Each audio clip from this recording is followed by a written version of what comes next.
So I want to talk a little bit about the trauma bond today and kind of the science behind what it is, what causes it, and maybe a little bit on how to break it, but mostly just education on this thing that we call the trauma bond.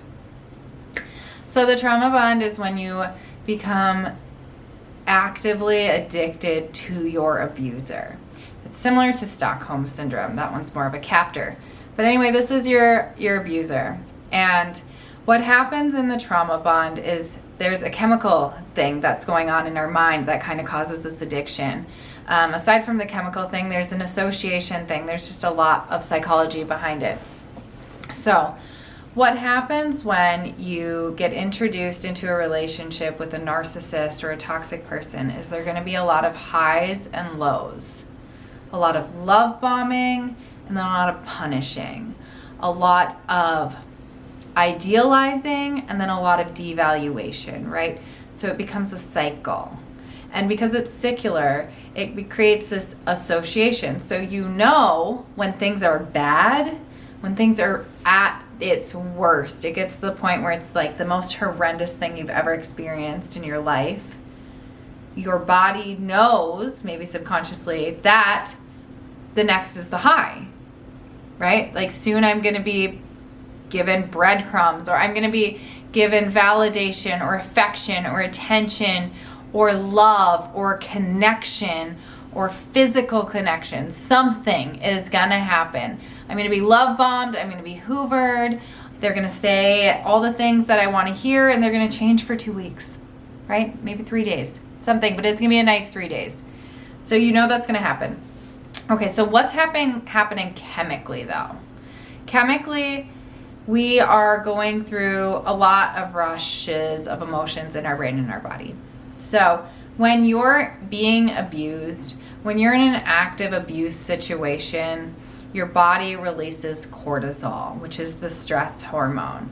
So when you're in a life or death situation, or you're in a position where you need to protect yourself, you might be harmed, right? You're in the wilderness, or you're in a dark alley, or something's going on, right? Your senses get heightened. Cortisol starts flowing through your body. Your blood rushes to your limbs, right? Your lungs expand, your pupils dilate, like you're ready to fight, flight, fawn, freeze, whatever it is, you're ready to live. Okay, that's great. That's a great thing. Our bodies do that naturally to keep us alive because we are primal animals. But when you're going into survival mode every day or 7 times a day, that's damaging to your brain. It's really damaging to the brain, okay? So we're creating trauma brain. So the areas of the brain, your emotional control center, right? That's being lit up. So you're gonna eventually begin to experience hypersensitivity to your emotions, to other people, right? Because your amygdala is just on fire. And then when you're being love bombed and you're going through the highs, you're getting a rush of dopamine. Tons of dopamine flowing through your brain, right? You're getting all that connection, maybe a lot of physical connection. You got some oxytocin mixed up in the cocktail, right? So you've got all the feel-good chemicals, followed by the survival chemicals, followed by the feel-good chemicals, followed by the survival, okay? So it is creating an addiction. And the next time you're in a low, right? Because we don't break up with the narcissist in a high, do we? Some of us do, some of us don't. Typically not.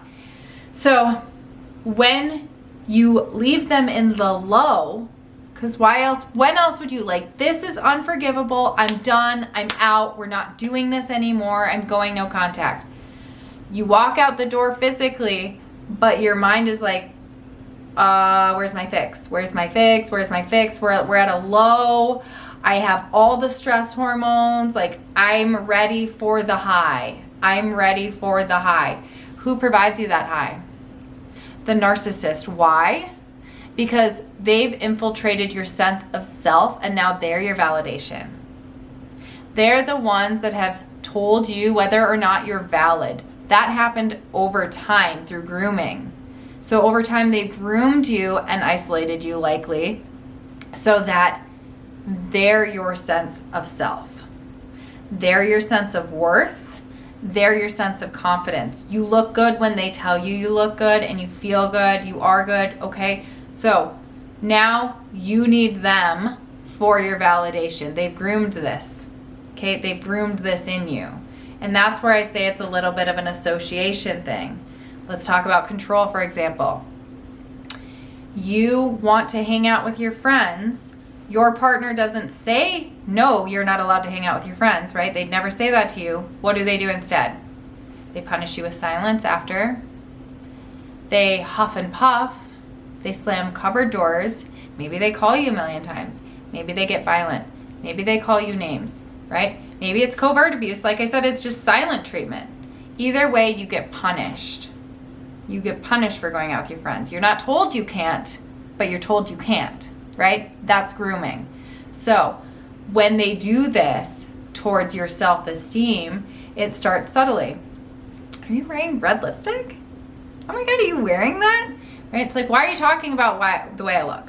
So over time, they're going to start invalidating your appearance, invalidating your intellect, invalidating your humor, invalidating your success, invalidating your hobbies, invalidating your social everything.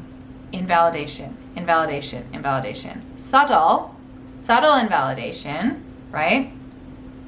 It will be small at first until it's straight overt and abusive, right?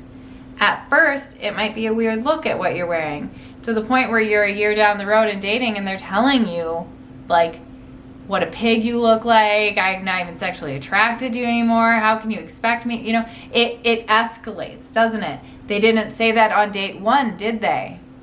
No, they didn't. They groomed you over time. Your brain, without you knowing likely, has created associations over time.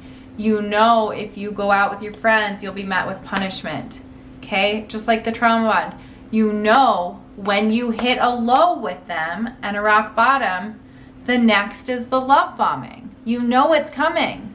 You know that it has to get to this point for things to completely explode, you to walk away, and then they're going to tell you everything that you've been wanting to hear, which is validating what you're romanticizing in your mind, not reality, right? It's validating what you're romanticizing in your mind about them changing and suddenly becoming the Prince Charming that you're romanticizing and idealizing, right? Okay, so when they come back and love bomb you, right? We got to rock bottom. You know it's coming. You know it's coming. They're validating the story in your mind about who they can be, their potential. It doesn't last very long, does it? Right? It's almost like that love bombing window is also getting shorter over time, isn't it? It's like at first you messed up by rolling your eyes at me and you apologized for 3 weeks. Now you messed up because you punched me in the face and you're only sorry for half a day, right? They're only a changed person for half a day. So you'll notice as the offenses get worse and worse and worse and more unforgivable, that the apologetic phase after gets shorter and shorter and shorter and less effort, doesn't it? This is all happening at the same time. So it's really, really important to understand that if you are coming back to the narcissist during the love bombing stage, despite what they're saying, I don't care if they're telling you, if you get back with me, it will never happen again. I don't care if they're saying that. Your actions are telling them that punching me in the face or calling me a fat, whatever, that action that they just did, that was so atrocious and unforgivable, by taking them back, you're communicating to them that it's okay. That wasn't enough for me to leave. That level of abuse is tolerable. You can do that and I will take you back. That's in their mind. In their mind, that is what they believe. Okay? And in reality, it is true. That wasn't enough for you to leave and be done forever. Right? And they know that. That's the thing. It doesn't matter what your words say. It doesn't matter what they say. Their words say. Narcissists communicate in action. Only action. They manipulate their words. They manipulate your words. They lie. Okay? They don't care that you said, I'm done. This is too much. They're like, okay, well, you stayed. Your action stayed. They're going to tell you, I'm not cheating. I'm not doing this. But they are. They're going to keep doing it. Right? It doesn't matter what they say. Their actions will not match their words. So that's a little bit of the trauma bond, right? Like I said, it's that active addiction and that chemical addiction and then the association piece, which is just human psychology. It's human psychology, right? We associate to everything. Every single thing that we do, we don't even think about it. Our brains are a computer. So how do you break the trauma bond? I'm not going to go super deep into that in this video. I'll create another video about breaking the trauma bond. But it starts with no contact. Okay, and I understand if you're a co-parent, we need to work on limited contact with strong boundaries and intentional contact, right? Communication via text and not phone, or text and not in person, right? The like intentional limited contact. But if you don't have children and it's like, let's go no contact, that's step one. It's not, how do I break the trauma bond so that I can go no contact? It's, I need to go no contact so I can break the trauma bond. Because as long as you're still talking to them, you're still going through that cycle.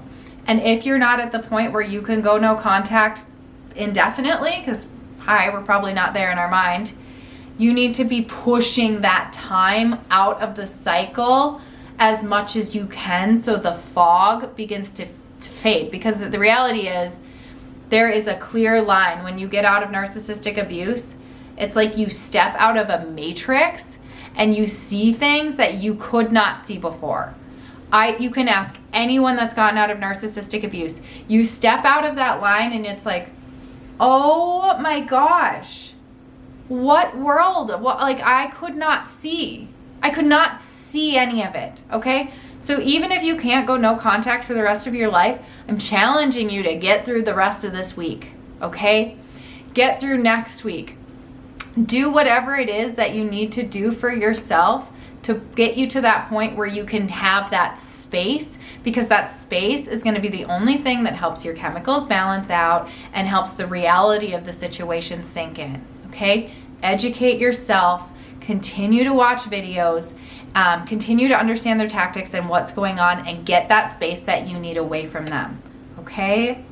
Stay strong, my friends. Never stop fighting for yourself and your life, because this is the only fight that matters right now, and you've got it.